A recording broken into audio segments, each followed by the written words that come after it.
Hola, bienvenidos a Dentro del Laberinto. En el segundo capítulo de Más allá de la alquimia vamos a hablar del laboratorio del alquimista. El trabajo en el laboratorio estaba basado en unos principios. Vamos a tratar de encontrar en esta imagen algunos de esos principios. En el centro podemos observar que tenemos a la tierra y al hombre. Y un poco más abajo los reinos animal, vegetal y mineral. Aquí a la derecha y en un círculo concéntrico con la Tierra aparecen los signos del zodiaco o signos astrológicos. Una tradición que tiene sus orígenes en Babilonia y Egipto y que los alquimistas tienen muy en cuenta en sus trabajos. Alrededor de la Tierra y en círculos concéntricos tenemos los planetas. Podemos ver aquí a Venus asociada al cobre, la Luna asociada a la plata, el Sol asociado al oro. Aquí parece que tenemos el Mercurio asociado lógicamente al planeta Mercurio. Por este lado aparece el plomo asociado al planeta Saturno y aquí parece que tenemos el hierro asociado al planeta Marte. Por encima de los planetas y también en un círculo aparecen las estrellas. Y por encima de las estrellas, agrupados en 3 círculos, están las 3 órdenes de coros angélicos. Desde los querubines y serafines en la parte más baja hasta los ángeles y arcángeles en la parte más alta. Y por supuesto, por encima de todos, tenemos esta nube que representa a Dios. Dominando la imagen aparece una mujer desnuda que, si la miramos bien, tiene conectado su brazo derecho con la nube, es decir, con Dios, y su brazo izquierdo está conectado con el hombre y por tanto con la tierra. Estamos hablando del alma del mundo, conectada a Dios y a la tierra. Ese alma del mundo representa el espíritu vital o neuma, el neuma de los estoicos. Para los estoicos, el neuma es el principio activo generativo que organiza tanto al individuo como al cosmos. En el estoicismo, el neuma es el concepto de aliento de vida, una mezcla del elemento aire y del elemento fuego. En su más alta forma, el neuma constituye el alma humana, que es un fragmento del neuma que es el alma de Dios. Es muy importante para el trabajo en el laboratorio encontrar ese espíritu vital, ese neuma o ese alma del mundo que es el principio activo generativo que le da vida al cosmos. En la imagen estamos viendo arriba a la izquierda al Sol y arriba a la derecha a la Luna. Y en la parte de abajo y en el lado de la Luna hay una mujer y en el lado del Sol hay un hombre, que son los elementos típicos de los alquimistas. El Sol representa lo masculino y la Luna lo femenino. ¿Qué están haciendo el hombre y la mujer? Pues están retorciendo o escurriendo una sábana o un lienzo del que cae agua que están recogiendo en esta palangana.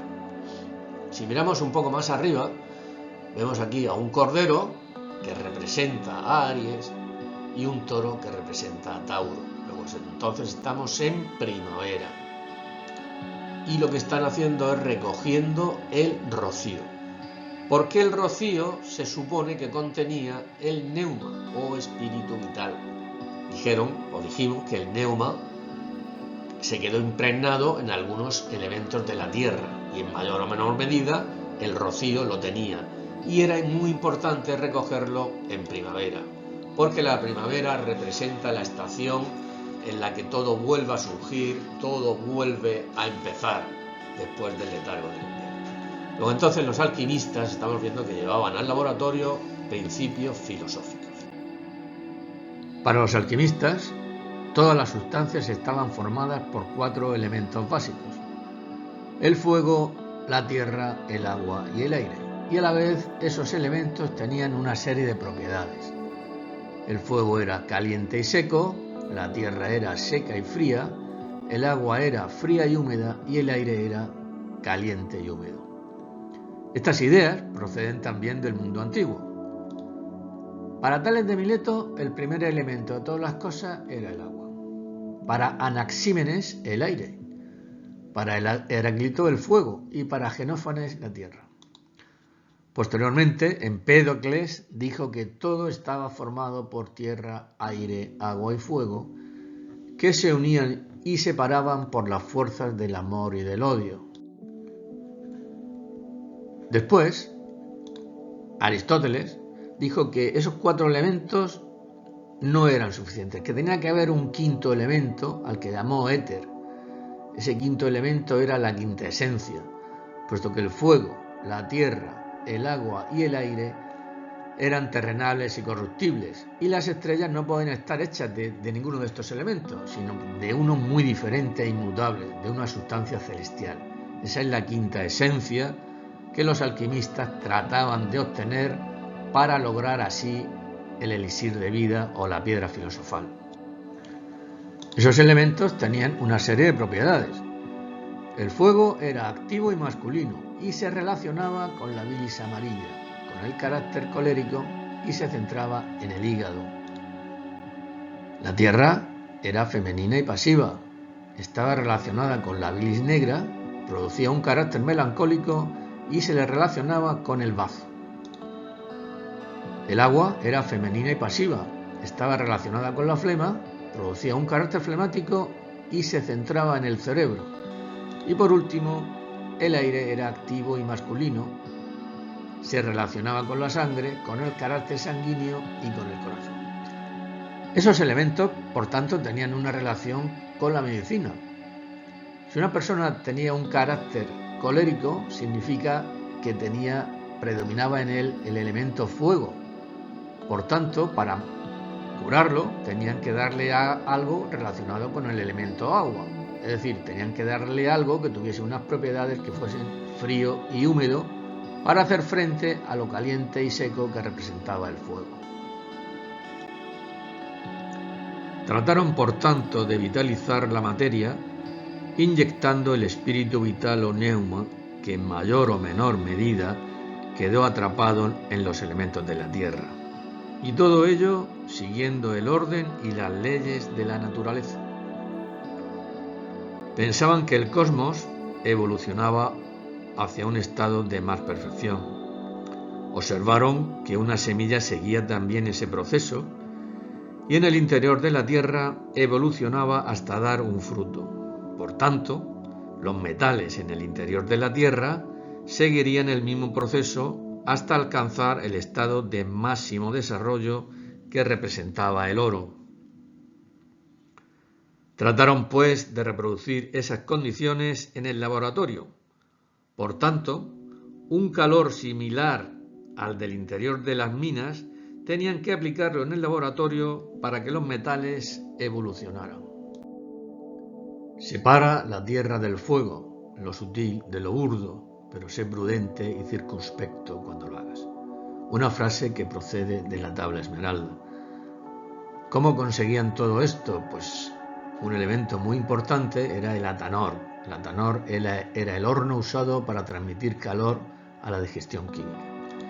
Estaba diseñado para mantener una temperatura uniforme y claro, si nos planteamos lo de mantener una temperatura uniforme, es complejo, es fácil para nosotros, pero para ellos no, porque no tenían un sistema para controlar la temperatura, no tenían termómetro, no existían los grados Celsius ni los grados Fahrenheit.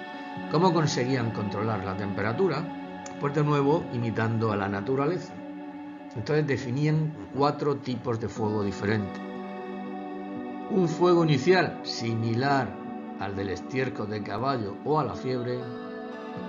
Un fuego medio como el del sol en un tejado a mediodía. Un fuego intenso producido por las brasas o el fuego máximo producido por las llamas vivas. Aquí estamos viendo un atanor y un alambique. Aquí estamos viendo un atanor y sobre él un alambique de un brazo. Y aquí tenemos otro atanor y un alambique de 3 brazos.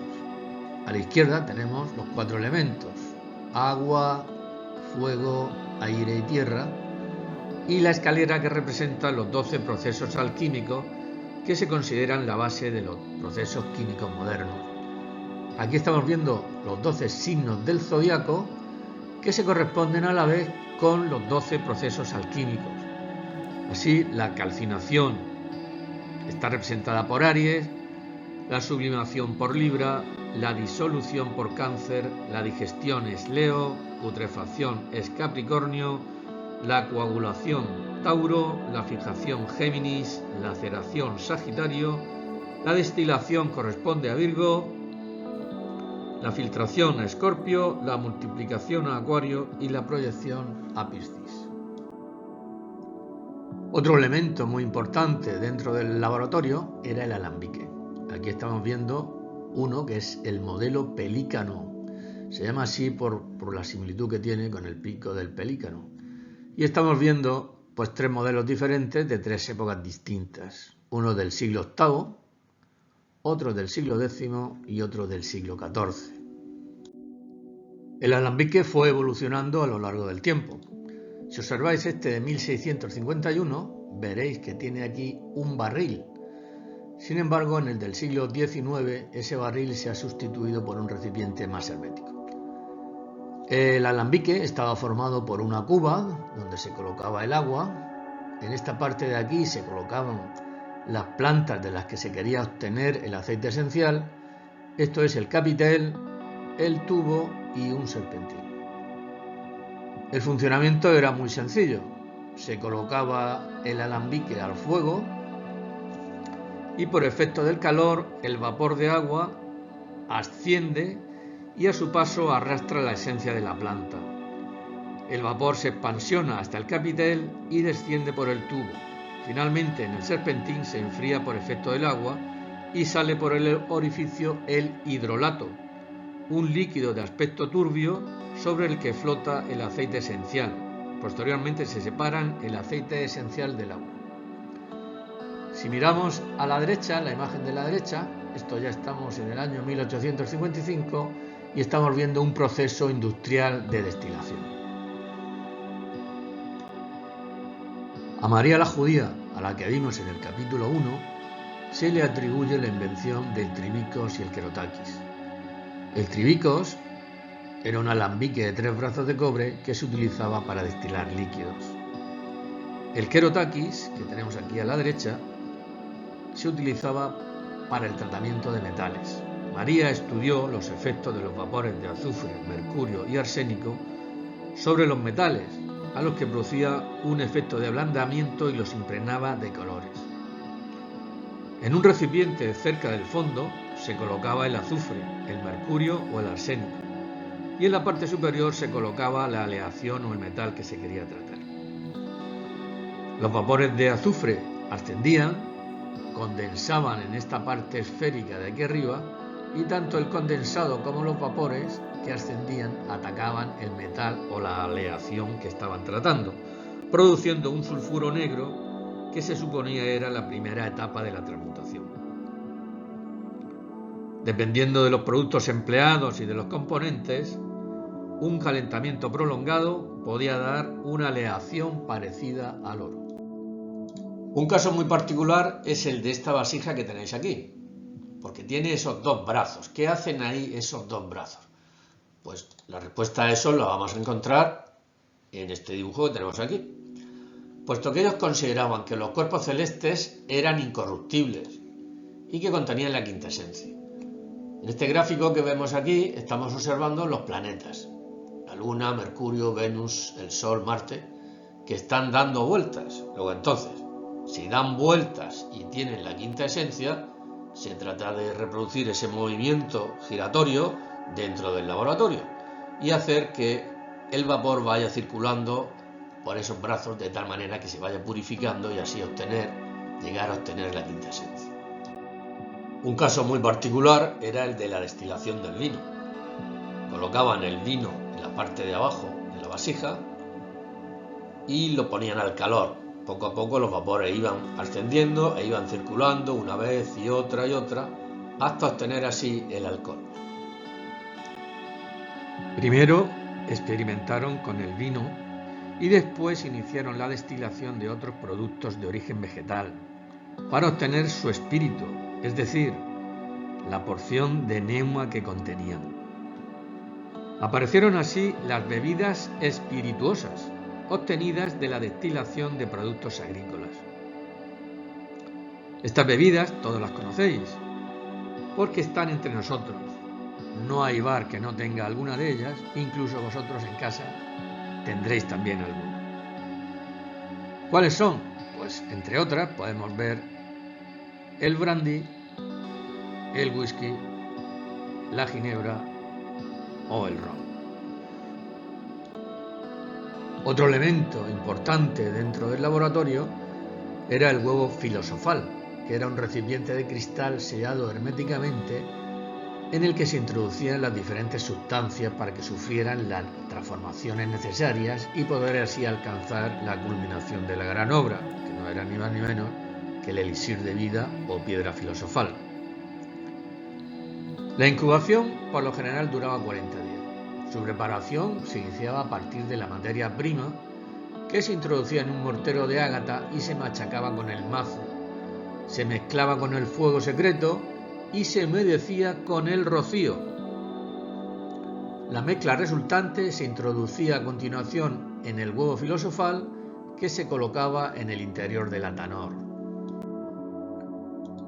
El contenido del huevo adquirirá primero un color negro intenso.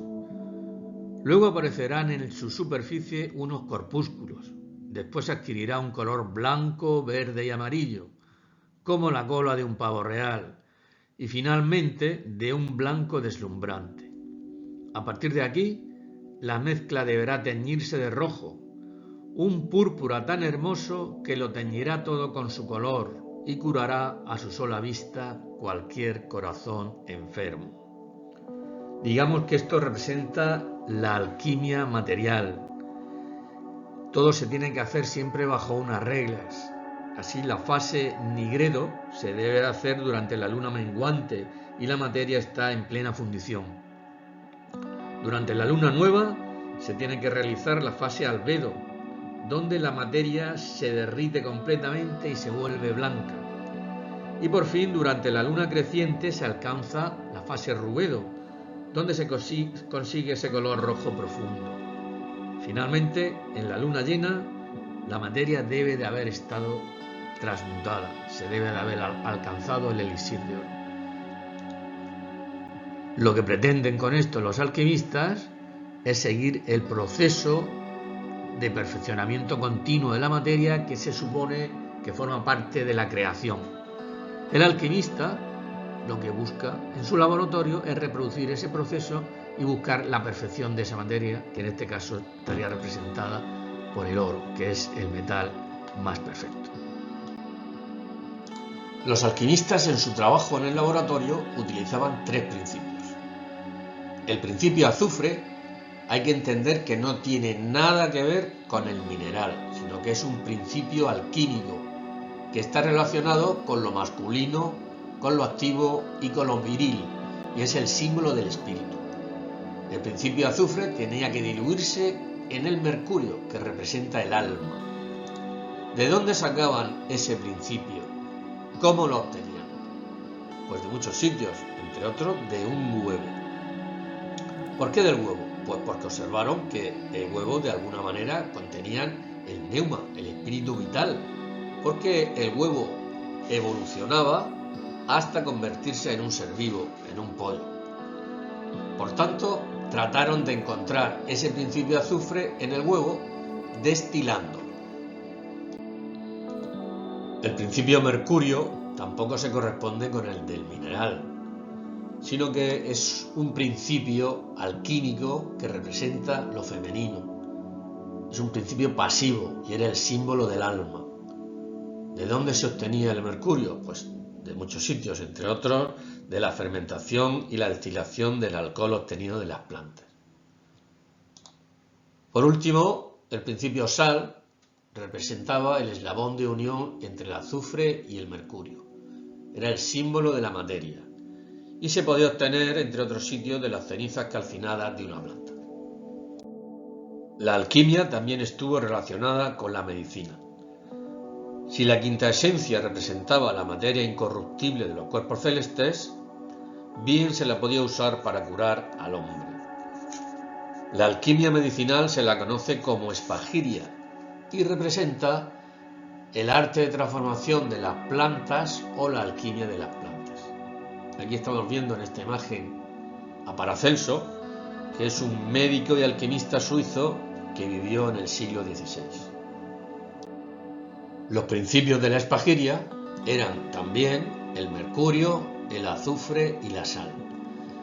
El mercurio lo obtenían del extracto alcohólico de la planta, el azufre de la esencia de los aceites volátiles y la sal lo extraían de las cenizas de las sales del cuerpo calcinado de la planta. Si leéis este texto, podréis pensar que está sacado de un antiguo libro de alquimia, y no es así, puesto que se trata de un texto que procede de la página web de una empresa actual. Vimos en el capítulo 1 que los alquimistas, después de aproximadamente 1800 años, fueron poco a poco desapareciendo a lo largo del siglo XIX. Sin embargo, algunos de sus principios se siguen usando hoy día.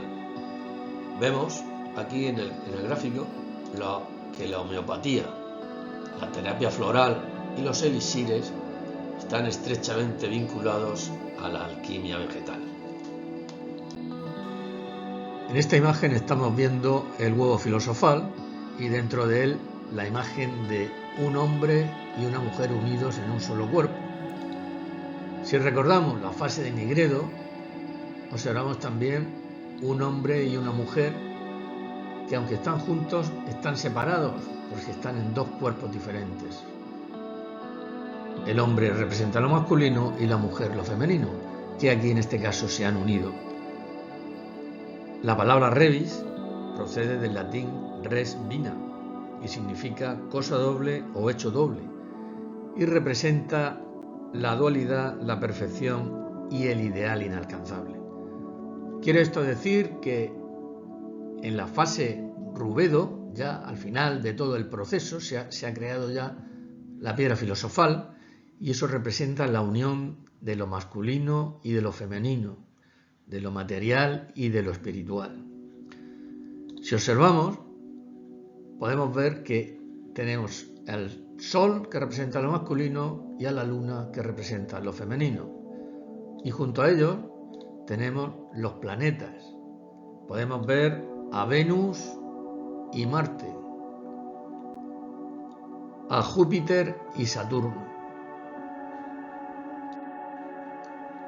Y en la parte más alta tenemos a Mercurio, que representa la unión de los opuestos, lo masculino y lo femenino, lo material y lo espiritual. El rebis representa la alquimia espiritual. El alquimista buscaba el crecimiento y el desarrollo espiritual en el hombre. Pero esa idea no era nueva, ya existía en la antigüedad. Platón, en el Banquete, habló del andrógino. En un principio, para él, existían los hombres por un lado, las mujeres por otro, y el andrógino. El andrógino era una mezcla de hombre y mujer unidos en un solo cuerpo. Por alguna razón, Zeus se enfadó con ellos y los separó. Y a partir de ese momento, los que solo eran hombres buscaron hombres, los que solo eran mujeres buscaron mujeres, y los andróginos buscaron la parte que les faltaba. El hombre por eso busca a la mujer y la mujer busca al hombre. Pero esa idea no es nueva, porque ya existía en la India. El Purusha de la India es la misma idea. Mitad hombre, mitad mujer. Aquí estamos viendo, por un lado, vestido con una piel de cazador de hombre y por otro lado con ropas de mujer.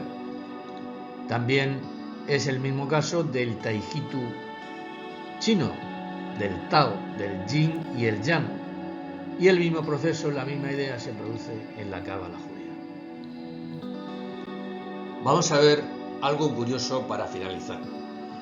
Si recordáis, los alquimistas consideraban que el universo, el cosmos, evolucionaba siguiendo el orden de la diosa Maat hacia un estado más perfecto. Y esa ley se tenía que cumplir en la Tierra, se tenía que cumplir en las minas, en el hombre y en todas partes.